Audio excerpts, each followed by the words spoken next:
Ang iyang giila nga bulahan mao ang kasing-kasing nga anda mo antos alang sa usa ka mas lawom nga rason.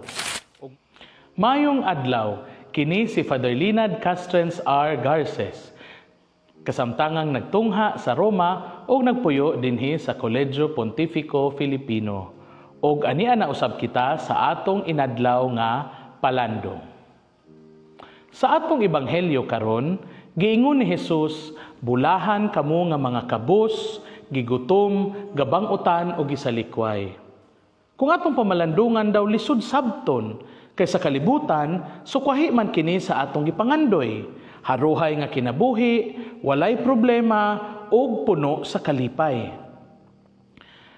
Pero ang tinud-anay nga punto ni Jesus, dili mao ang pag-antos mismo. Wala siya nag-ingon nga ang pag-antos maoy kalipay. Ang iyang giila nga bulahan mao ang kasing-kasing nga anda mo antos alang sa usa ka mas lawom nga rason. Ug mao kana ang paghigugma sa Dios ug pagkamatinud-anon sa atong pagtuo. Busa gitawag kining atong ebanghelyo nga mga kabulahanan, the Beatitudes. Kay kini nagtudlo kanato unsaon pagtan-aw sa kinabuhi nga mas labaw pa sa yutan-ong panlantaw. Sa unang pagbasa si San Pablo nag-awhag kanato sa pagsalikway sa mga kalibutanong tinguha o pagtan-aw sa ganti nga langitnon, ang tinuod nga kabulahanan nga molungtad hangtod sa kahangturan.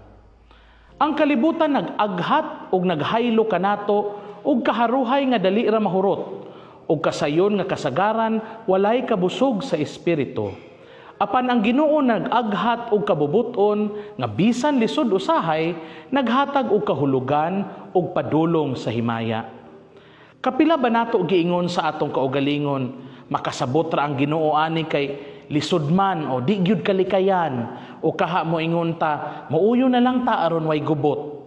Kanang mga gagmayng kompromiso sa atong konsyensya, kana ang hinay-hinay nga pagkaut-ot sa atong espiritu, kana ang hulip nato sa ganti sa langit alang sa kalinaw nga temporaryo ug kalibutanon.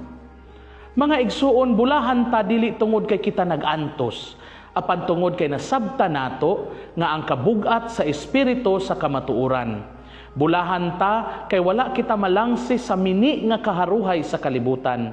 Bulahan ta kung nagpabilin tang matinud-anon sa Ginoo, bisan pa og usahay mabiyaan, makontrahan o masakitan.